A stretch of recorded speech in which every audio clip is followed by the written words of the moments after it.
I gotta tell somebody. This is the best thing I've ever seen. Let's talk about that. You need this. Listen to this. Memorable and exciting. Well, then be less boring. I'm going to tell everyone. Wait here. Mighty remarkable, Big Daddy. Remarkable. Welcome to Remarkable, a podcast for B2B marketers that deconstructs the most iconic moments in film, television, pop culture, and advertising for a single purpose: to give you, the B2B marketer, the same storytelling techniques that the pros use. In each episode, you will learn techniques from Hollywood, Pixar, Marvel, and beyond, from Spielberg's hands to yours, bringing remarkable content ideas to you every single week. I'm Ian Faison, CEO of Caspian Studios. This is Remarkable. And this week, we're talking about B2B marketing lessons from the Real Housewives with content marketing manager at Quora. In a town full of phonies, I'm not afraid to be me. It's time for me to come out of my husband's shadow and shine.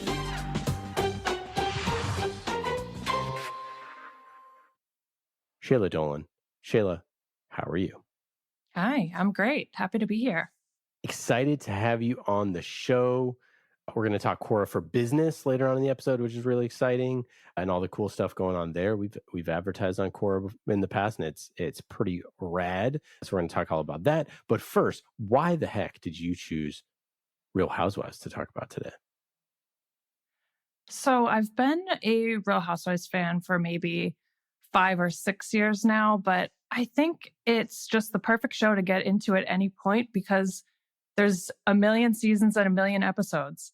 At this point, they've probably made franchises out of 10 plus cities. Hi, it's Kyle Richards from the Real Housewives of Beverly Hills. The Real Housewives of Potomac, New York City, Johannesburg, Cheshire, Melbourne, Budapest. You might not know that there are over 18 versions of the Real Housewives. Not just in the United States, but worldwide. Some have been there since the beginning, some have come and gone, some have been rebooted, but they all have, you're really transported into their world for that hour of the week. And if you're like me and you watch multiple franchises, I picked just the broader Housewives cinematic universe. They each really have a distinct vibe. And so it's fun kind of bouncing from one to the other. In New York, you have like the women stepping out in their long coats during holiday season in the city. Hop down to Miami, they're panning over the clear blue water, partying on a yacht. Then you go over to Salt Lake, they're like skiing down a mountain and then talking about leaving the Mormon church. And then Beverly Hills, the wealth is just next level in Beverly Hills. So that one is just fun. But it's really just, Bravo does a really good job of sort of distributing it on there's always like 2 or 3 seasons running at one time, but then as soon as one ends, there's another one right around the corner. So there's always something going on that you can talk about, and there's always something to look forward to in the Housewives verse. Zooming out, tell us a little bit about your work at Quora. I'm the content marketing manager at Quora, more specifically Quora for Business. So everyone probably at least once in their life has Googled something, asked a question. Next thing you know, you have somehow ended up on Quora.com reading an answer. That's probably how most people know us. What people might not realize is that we also have an ads platform. So if you're running ads on other major social channels, you could also be running those ads on Quora. So a lot of my work really rolls up to serving that mission of expanding our awareness in the market and also helping advertisers be successful through organic content creation and distribution for the most part. So this comes in the form of writing articles, SEO articles, emails, newsletters, managing our organic social channels, as well as working very closely with our sales team on sales enablement and also partnering with sales and product for the go-to-market comms anytime there's an ads manager feature rollout. So yeah, largely helping people understand our audience, who's on Quora, why you would want to advertise on Quora, and then, helping advertisers be successful with best practices and helping them ramp up. Yeah, before we get into the rest of the Real Housewives universe here, I'm curious, what do you think people don't know about working with Quora and advertising with Quora, that especially like from a B2B, perspective, that people don't necessarily know about it, that maybe they need to go try it again for the first time if they haven't already? I think people might not realize the reach that we have. We have over 400 million monthly unique visitors coming to the platform, which is definitely, not Google and Facebook, but we really feel like we're punching above our weight in terms of the reach that we can offer. We've also really invested in adding more ads manager capabilities in the last few years.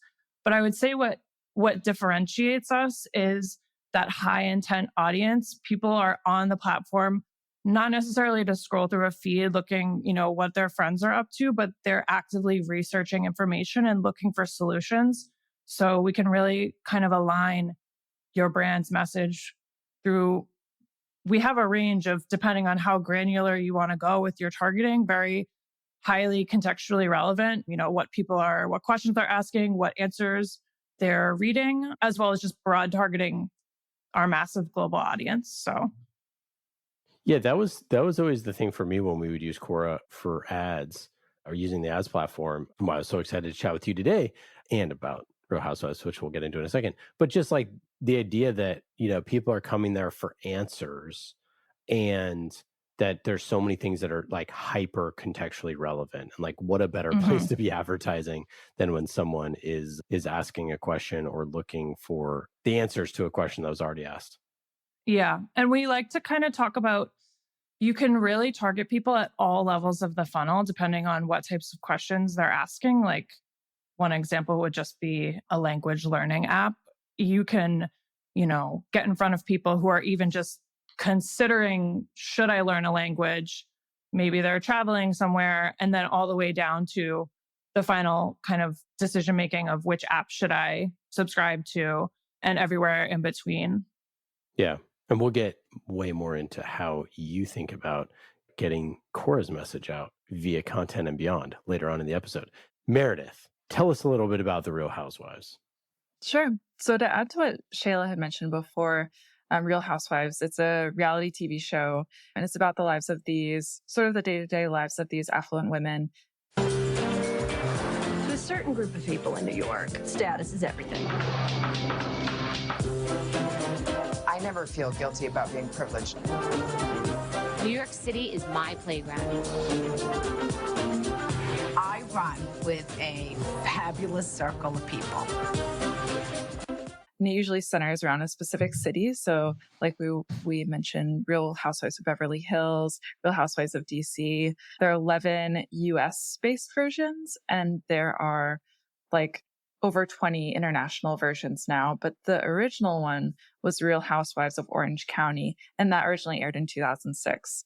So it was originally called Behind the Gates, which Bravo decided was too dry, too serious. And Bravo decided to play off two shows that were popular at the time, which is Desperate Housewives and The OC.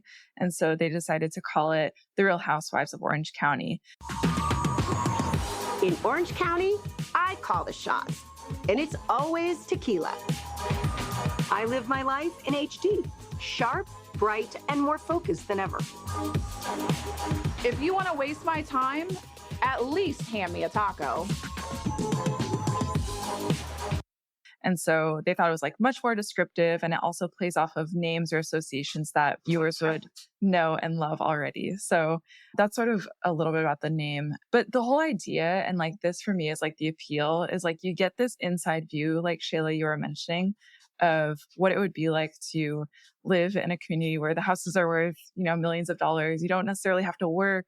Money isn't really a concern. You get to see how these people spend their time. And the show centers specifically around friend groups of women who are like, there's usually like 5 to 7 women in it, and they're usually in their like 30s to 60s, which I thought was interesting because an executive with NBC Universal said like, often like women in that age group are overlooked. And so they really wanted to like appeal to that age group. And it was would be a new audience for them. So they were drawing in people that they weren't already attracting to their content. So as I mentioned, there are lots of different versions around the world now, and there are tons of spin-offs too, one of which we've actually covered on Remarkable, which was Vanderpump Rules. This season on Vanderpump Rules. I'm glad that this is only playtime to you because it's not playtime to me. And the shows are streaming on Bravo if anyone wants to watch it. So getting to the parts that I thought were like really interesting was about the creation of Real Housewives. So one of the original producers, like according to the New York Post, his name is Scott Dunlop. And he had moved from LA to this large gated community called Coto de Casa, which I might be mispronouncing. He moved there in the 1980s, and he was really like struck by the lifestyle of his neighbors. He said the men would leave for work and the women were left to run wild on the ranch, as they called it, playing golf and hanging out and shopping. And then he went on to say they were all such unusual humans, entertaining, but also kind of annoying, which I thought was really interesting. But he pictured the show being a mix of like a soap opera and there was a PBS reality show called An American Family. So he thought this show's going to be like a hybrid of the two. And one of his neighbors, Gina Keogh, she ended up being one of the original cast members. And she's been on through like, I think through the third through fifth season. And so anyway, Scott ended up working with Bravo, and together they decided that the show was going to focus on women and appeal to women. So he was like, women have the narrative, they have the power in the show, and they're the ones telling their own stories. And as for like most recent kind of like data around the show, season 13 of The Real Housewives of Beverly Hills debuted in October 2023, so just a few months ago, to its highest viewership since 2020 or the pandemic when it was also going wild. I may act for a living, but I never fall for a bad performance. Who needs a knight in shining armor when you have your own horse? And they had 2.5 million people tune into the debut. So obviously, super popular show, has been nominated for awards, won a Critics' Choice Award. So it's internationally recognized, is a huge franchise. But the things that really stuck out to me were like, I think the things that they do really well is like they give you this insider's view to this super niche group that otherwise you wouldn't really know like how they live their lives. And that's what draws curious people, I think. There is a little bit of voyeurism, I think, to that. But a lot of it is like escapism too. The other thing they do is they target a specific and underserved audience. So these women who like the NBC Universal exec said, like are often otherwise kind of like overlooked. And I feel like women sometimes see themselves as kind of becoming invisible around that age. Like I've heard that a lot. And so it's really like celebrating them and focusing on them. Another thing that I thought would be a lesson was don't expect success immediately. This isn't something that I've mentioned before, but the first takes of the show, they considered inauthentic, poorly lit. They were just like not well done, but they kept going and they ended up producing their first season. It was well received, but they said it wasn't a runaway hit. And it wasn't until like season 3 that they started to really see things dial in. They had this new housewife named Tamara Barney who joined the show. And she, I guess, ended up just like, I mean, speaking her mind. She was kind of a B word, you know, and she like just told people what she thought of them. I said, I don't think that he's good for you. How do you know what's good for me? That's my opinion! And it ended up creating this conflict. And so conflict really matters, right? It creates that tension. And so that's when they said the show turned from like a day in the life show to this kind of like bitchy cat fight that we kind of like know and love today. And the other thing that they mentioned that I thought was really interesting is like, if you want authentic content, just keep the cameras rolling, like keep going. People will generally drop the act after a while and stuff gets real. Like that's when they saw like these true like fights and drama break out. Whereas like in the very beginning, they were like, this feels just like people are putting on a show and aren't being their true selves. And then once they just like kept the cameras rolling, that's when they got the good stuff. So those were a couple of sort of the lessons that I, you know, sort of took from that. That's funny. I did not know Tamara was the origin of the drama. Yeah, that's just what I was sort of looking into, was that she was the one who kind of like stirred the pot and got people like, I mean, she made people mad at her. And that was really like what helped with viewership a lot too. But yeah, what do you think? Like what drew you into the show and what do you think they do really well? So I think it's a show that defies people's expectations. I think maybe some non-viewers out there might think this is a show about women who yell at each other and throw drinks on each other. And though that has happened... How dare you? can go up to her. She poured water over Danielle's head. To me, that's an embarrassment. You didn't say that to her? I know, but I don't think the water was like that big of a deal. You're kidding me, right? I mean, water? Is this water? Yeah, this is water. All right. Oh my God! Oh my God! Do you like that? You did not just do that. Do you like that? No, I don't like it. Oh my God! It's only water. It's only water. It's really about so much more than that. Like you said, first, gotta give a shout out. Most of these women are in their 40s, 50s, 60s. Honestly, they're older than we would expect to see women portrayed on screen. So I think it's pretty awesome and just really cool that that's who we're tuning in for and we're following and rooting for. Second, I would say few, if any, at this point are housewives in the traditional sense. Most of them are now, entrepreneurs, business owners. We've got some doctors, there's a couple actors. After people have been on the show, they might launch a candle company. There's a few singing careers in there.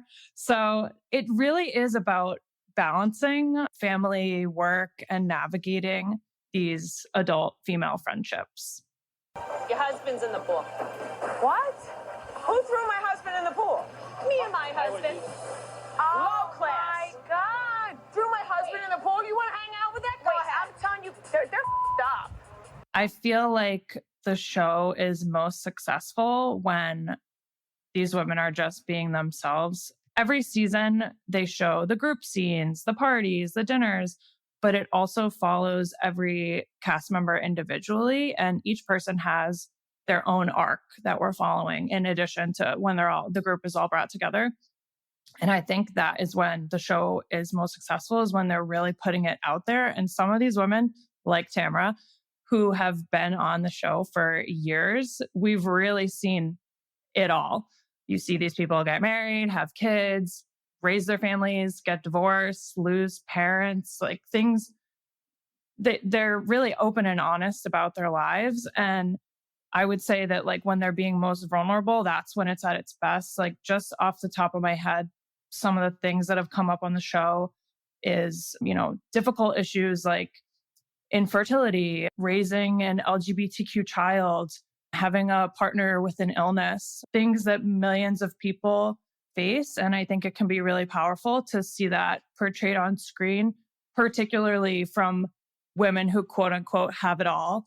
So there'll be times when I'm like wiping away tears at a scene of someone with their daughter. I'm like, why am I crying at the Real Housewives of Miami? But then the producers always do a really good job. Like 15 minutes later, they always bring it back to that point of levity and laughter. And, later in the episode, they're fighting in pirate costumes, screaming at each other at the table. And so it really always comes back to the group and how they navigate those things together as friends. And it's just really balanced really well. I think that's when it's most successful. So I do not watch the show or any of them, but I have seen some of it. And I do want to first off second your point about the show being about women in their 40s and 50s and 60s. And that is really rare and really cool. And if you were to look back in sort of like the TV universe, you have, like Golden Girls or something like that, which was like a smash hit, scripted series. It is rare. And I think that that's something that I literally never thought of until you brought that up. And it's such a good point. The other thing that I found really fascinating about the creation of this is, the creators, when they're looking at it, I find the comps really fascinating that they were looking at Desperate Housewives, which was like a smash hit, scripted series. The OC, which obviously is the OC and needs no reintroduction here. And then the idea that they were trying to picture it being a mix of a soap opera and the PBS reality show, All American Family, which I've never seen. So I don't know what that's like. But I think that's a really good advice for marketers and for content creators to think of your comps. And I don't know how many marketers really do that. And I don't know how many content people really do that of like, hey, before I set out on this project, I'm going to pick my comps. And it's something that we do when we created like Murder in HR, when we created the Hacker Chronicles, when we create some of our other fiction properties, is like, as we work to create those pitches and those ideas, the first thing that we sort of think about is like, what's in the zeitgeist? What are the things, whether it's historically that have done well or something that is like, again, in the zeitgeist right now that's really popular, and like, how can we, create our own unique version of that? And then also starting from sort of like the heart, right? Which is Scott Dunlop saw this stuff happening in his gated community and said, oh, that kind of would make a cool TV show. And then sort of, filled in all these comps and sort of figured out how stylistically they'd want to make it, et cetera, et cetera, et cetera. And I feel like that's just such a great part. And it's something that we don't do very often, but it's so important. And once you get the sort of, like, we do a lot of mood boarding when we're creating a series, and it's super important to get a mood board together and to think about your show and how it feels and stylistically and all those things, and to start getting some comps together and all that. And it's kind of elementary, but if you do the exercise and then you say, well, what is going to be different about this? And what's so fascinating at the end of all of this is like, I don't know if I ever made the comparison to all of the Real Housewives franchises and larger cinematic Bravo universe being modern day soap operas.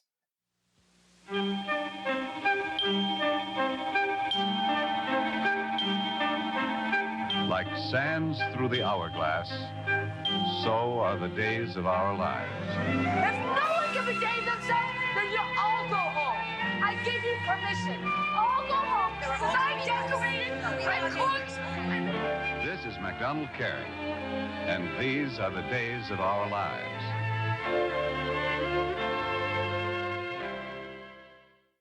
Until we were talking about it, I'm like, holy crap, that is a total reimagination and reinvention, fueled by social media, fueled by, being, all this sort of stuff. Oh my goodness. Like, it just like, now it's so obvious. And I don't know the, statistics on soap operas or who is engaging those or who's watching those right now. So maybe that didn't take their audience, but for a generation of people that probably did not grow up watching soap operas, now you have this thing that took its place.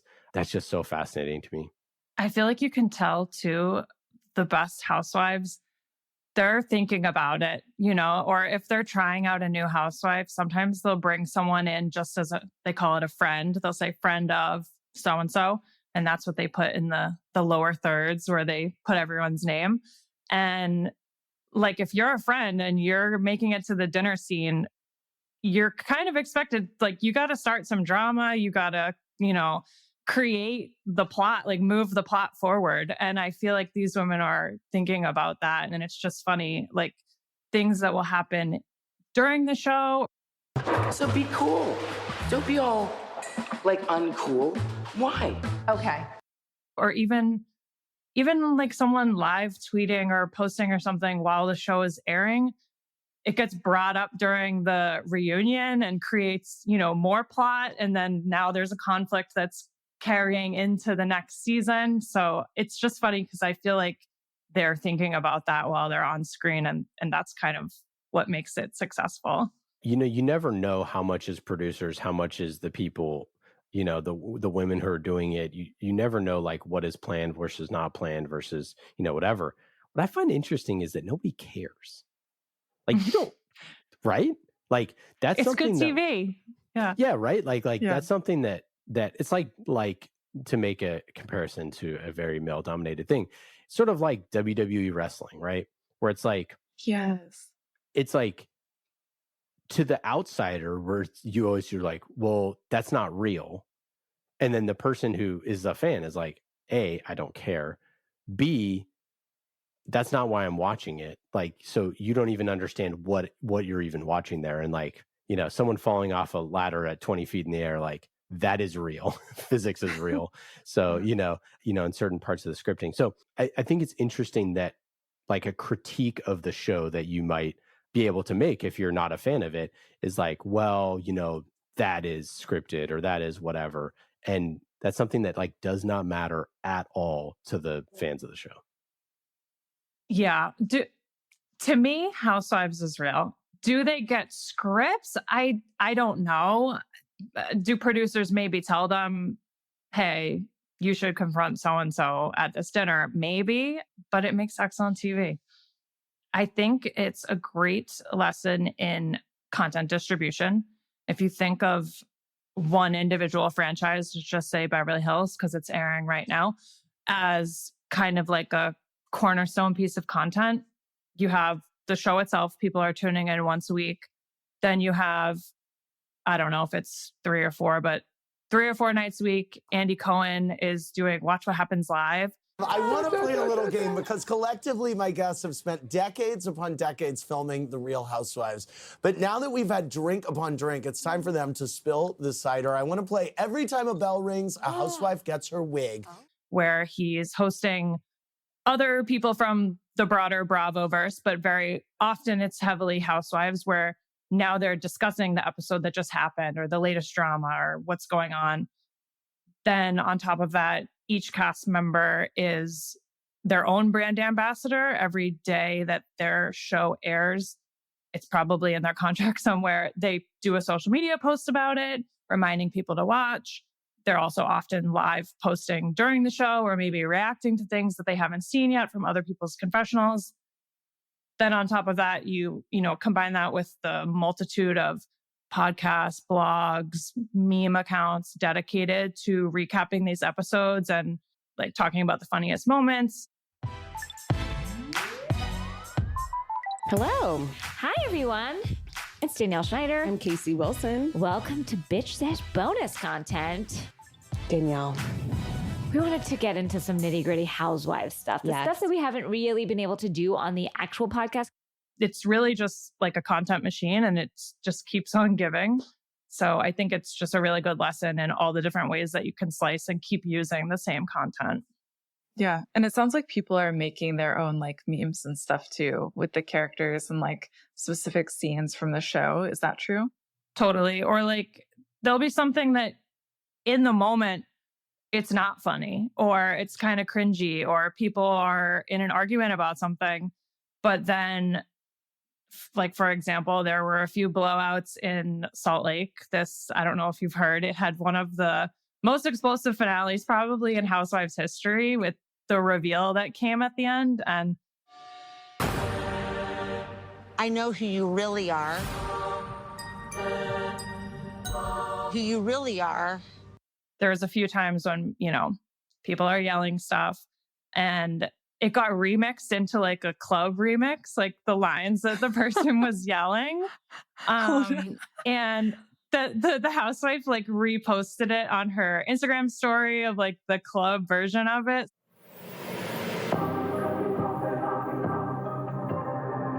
I just got this devastating information. Hey, what did you find out? Are you kidding me right now? What's about to go down could change our friendships forever. Monica is not who she says she is. Okay. She's not our friend. She's someone that has schemed and worked to infiltrate our friend group. Okay.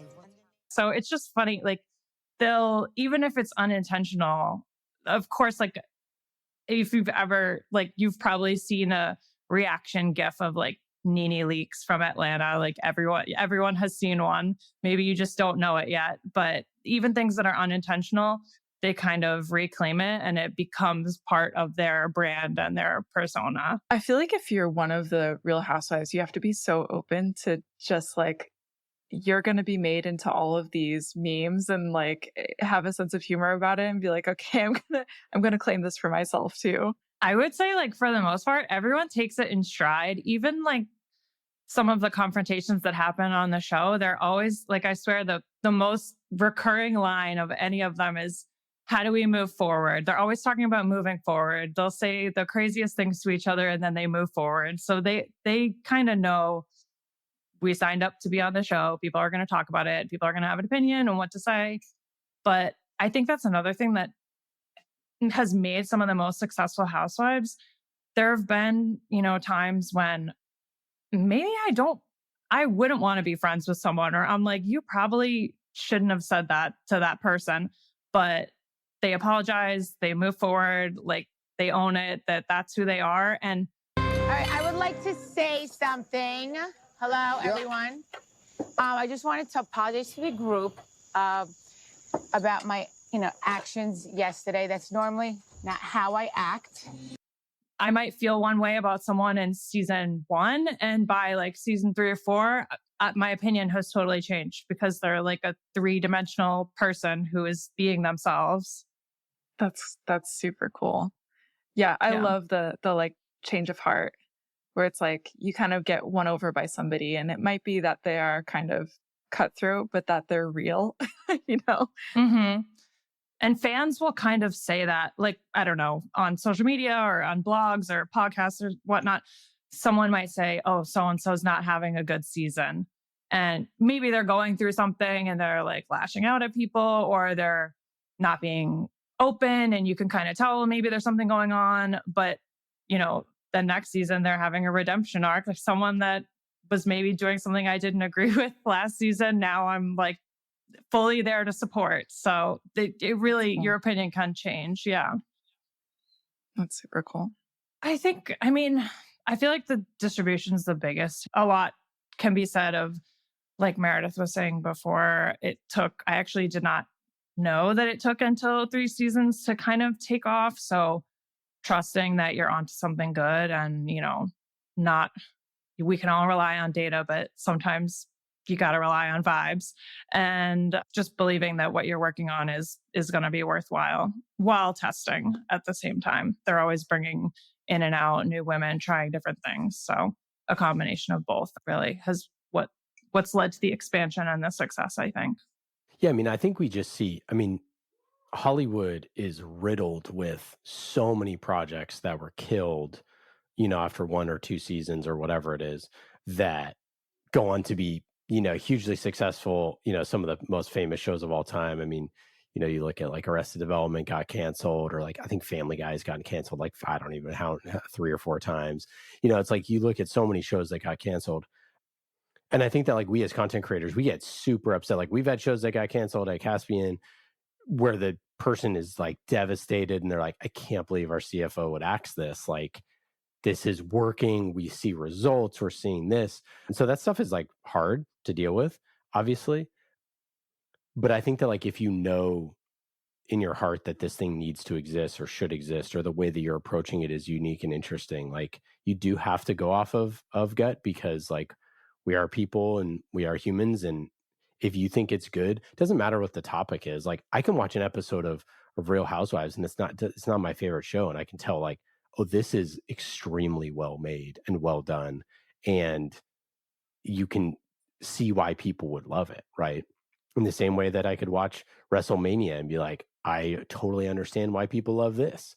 But I think that so many people like lack the conviction. The other thing that I would say there is that so many projects, like we get really embarrassed about the amount of options that are out there. And I hear this like every day of, well, why would you create another one of this? Or why would you create another podcast? Or why would you create this? And I've said it before on other shows that like, I think it's just like a very big loser's mindset to think about that, of like thinking about ways that you could lose or why this would fit in is not a productive like way of creating anything. Like no artist or creator, it ever needs to make the thing that they needs to make. Like, you know what I mean? Like Da Vinci didn't need to make a single thing, or whoever it is. And so I think that it's just like you have to be in creator's mode, and you have to be thinking of new things and new ways and new ideas. And part of that, as you saw when they like originally created this show, is extremely close comps that are like, hey, do we need another show about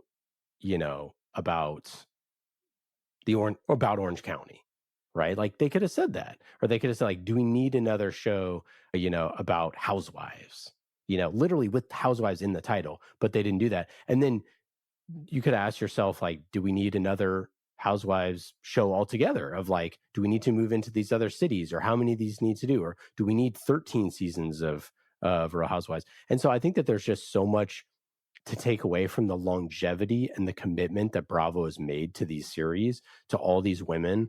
I've been an actress in this business for a long time. I've done glam for my job. Half the time you guys see me when I meet you, I'm coming from set.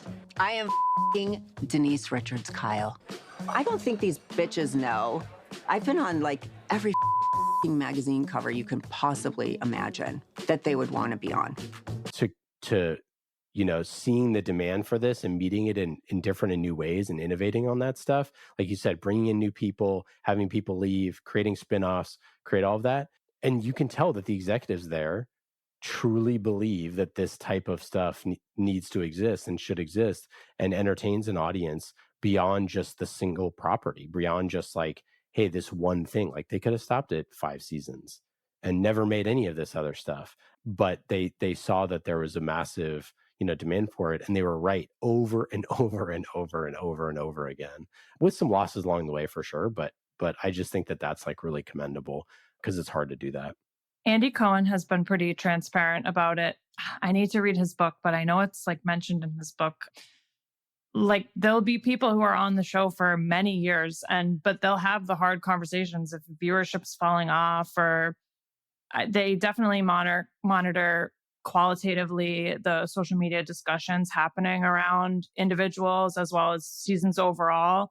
And they will call someone and fire them if it's not working out and bring someone new. There's been a few people that they call it putting on pause. They put them on pause, which was kind of like a nice way of please don't come back. And maybe there'll be something in the future. And some don't come back, but they did. So people want to see the housewives that have been put on pause. They created basically like Housewives All-Stars called Ultimate Girls Trip. Cheers, baby. Here's to St. Bart's. The OG bitches are back. I'm wondering if there's going to be some cute guys there. Oh, there's always somebody to We need a new pirate. Where they take women from different franchises and put them together on vacation for a week. And they did a whole one. I think it was called like Ex-Wives Club, where they brought back all these housewives that have been fired because people love them and wanted to see them back on their screens. They did that they've done 2 other iterations with active housewives, but I just think it's funny. They still all have a strong audience. They have their own podcasts. Like people want to see them. Yeah, and I think that it's hard to make decisions like that, especially hard decisions when it comes to talent, because you don't know, and there's not enough great data out there to like really know, right? If someone watches your video or reads your blog post, they're not responding to, on a scale of 1 to 10, how much did you like this piece of content? Like maybe you have some type of feature on there that hopefully can track stuff like in a general sense, but we don't get that type of feedback. They don't know how much you love it. They don't know if it's your favorite show in the world. They could see number of people who are watching, in that first episode or in the first hour, or, like those type of metrics, which is a proxy for that. But it doesn't talk about, are you making podcasts about it? Are you telling your friends? Are you doing those things? And so again, it goes back to like, you have to make those tough judgment calls. And I think that because it's not scripted and you can't just write in new stuff, you have to be a little bit more agile. And I think that's a great takeaway for B2B marketers, because like for most of the content that we're doing, the vast majority is nonfiction. The vast majority of it is involving, executives or thought leaders or things like that from our organizations. And sometimes you have to make the tough call of like, yeah, this person isn't good in the content and we need to bring somebody else in who might be more junior or more senior or whatever it is. Or maybe we have to platform this person because they are important strategically to our company. They're really bad at this, and we need to figure out a way to make them a show or make content for them that fits their strong suit, whether it's like, helping ghostwrite for them, or whether it's, creating more short form stuff or putting them with a certain type of co-host or all those things. And like, we do more of that, like in our content world, we're more like that Real Housewives producers most of the time than we are like producers of a different type of a show. I've never thought of myself like that, but now I will. All right, let's talk Quora for business and the types of stuff that you're doing. What types of content are you creating? How do you think about content strategically to get in front of businesses that should be using Quora for business? My strategy, like you said, we got to be agile. We've iterated a bit since I started. I would say, so I've been there almost a year and a half at this point. When I first started, a lot of it, first of all, was my first role in ad tech. So getting up to speed on like our platform, the messages that resonate, the most important features, building relationships with our customer success managers and our sales team who are the closest to the customers, making sure that, everything I'm putting out there makes sense and it will resonate.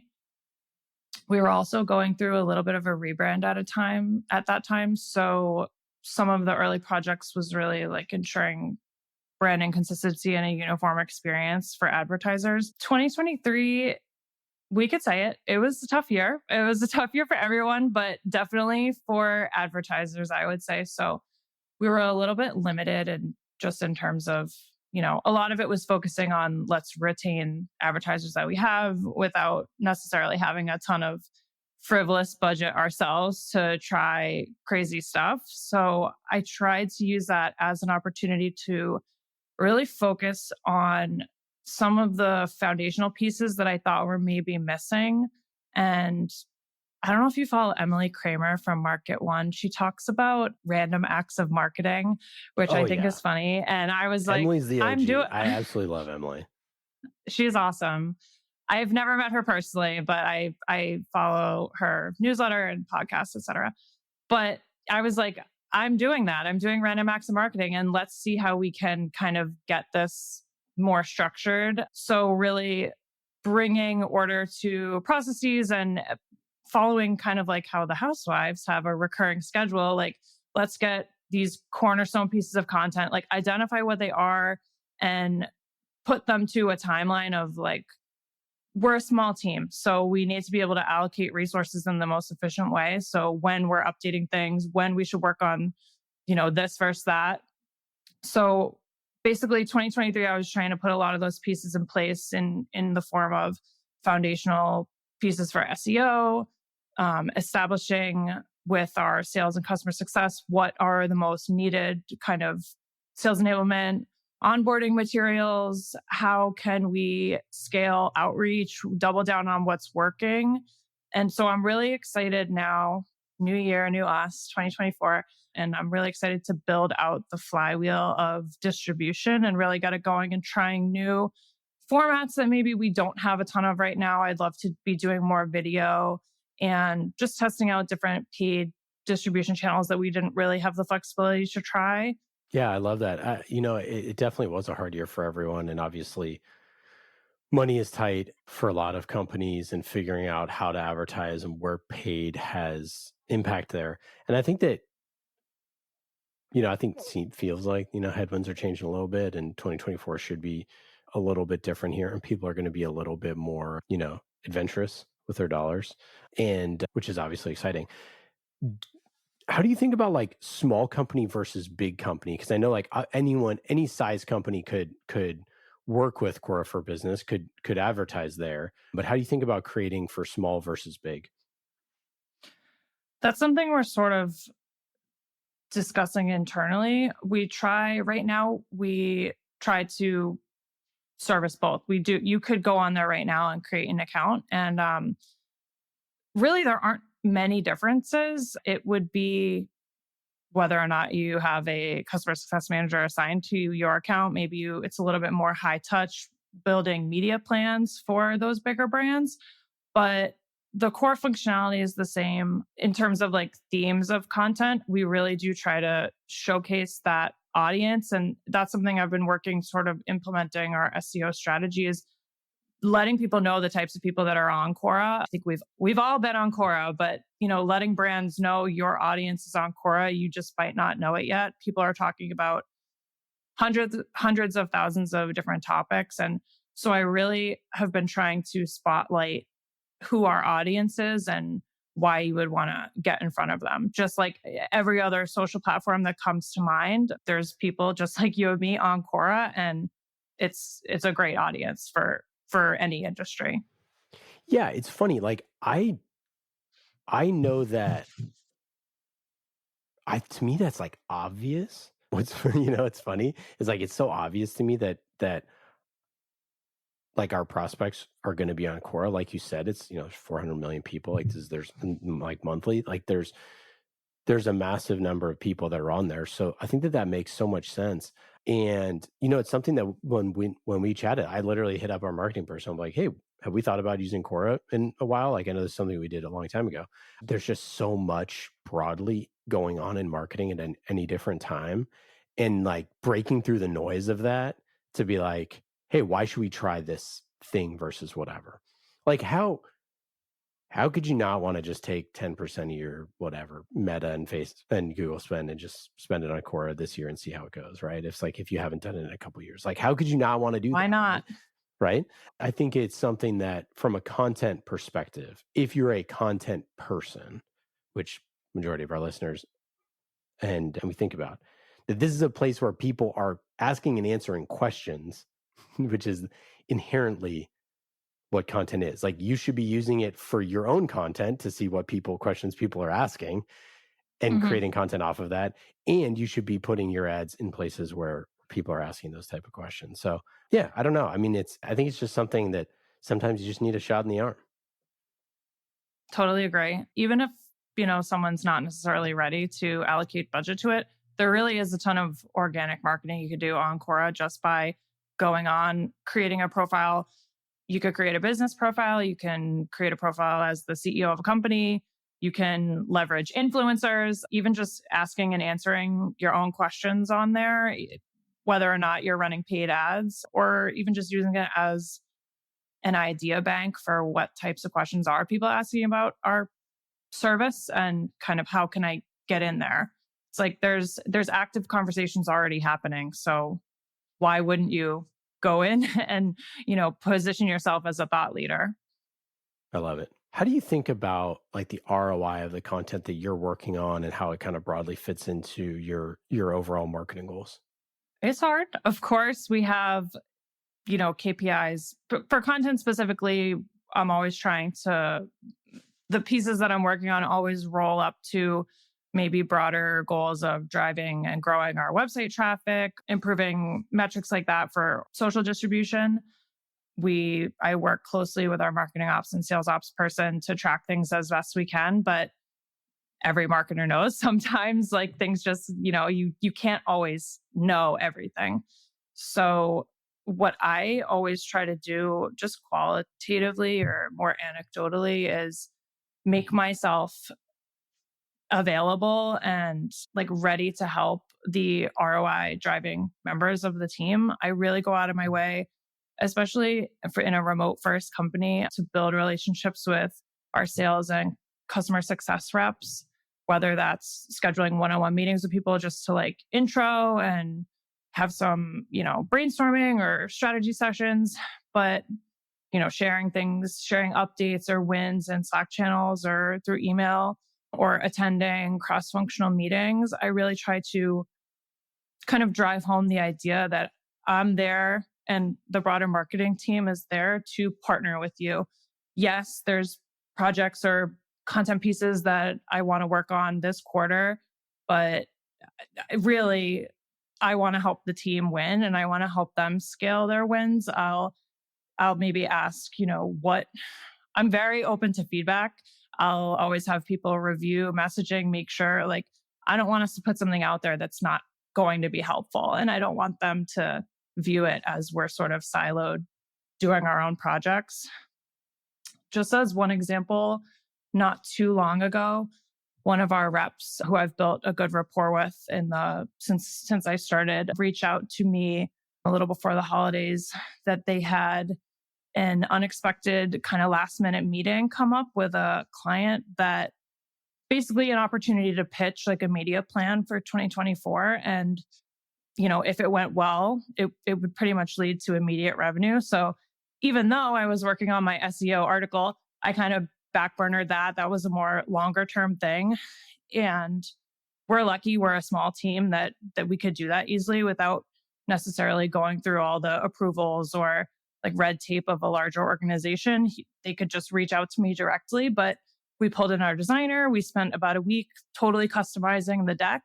They flew out there. It went really well and pretty much led to an immediate large budget increase with for more in 2024. So we take that back to the team. We share it, with the rest of the sales team. I come to, in the next week's meeting and just keep reminding people, like, we're here to help you. Just continually reminding members of the revenue team that I'm there to partner with them. I love that. That's awesome advice. Any final thoughts on content or campaigns or stuff that you're working on or things that you're excited about for 2024? I'm really excited that I do feel like we sort of put in the groundwork to be in a great place to try new things. Am I necessarily doing things the way the Housewives would, telling people off and like doing crazy things? No, I'm not necessarily following in that way, but I'm really excited to just try new ideas that we haven't been able to yet. And if anyone's interested in starting the Housewives, I would recommend Beverly Hills from season 1. Seasons 1 and 2 deserve Emmys. And that kind of gives you like a good baseline to step into the universe. But just in terms of like advice, again, not pertaining to Housewives, but what has helped me be successful in different roles is, like I said, building relationships with cross-functional team members and really aligning myself with subject matter experts in the company.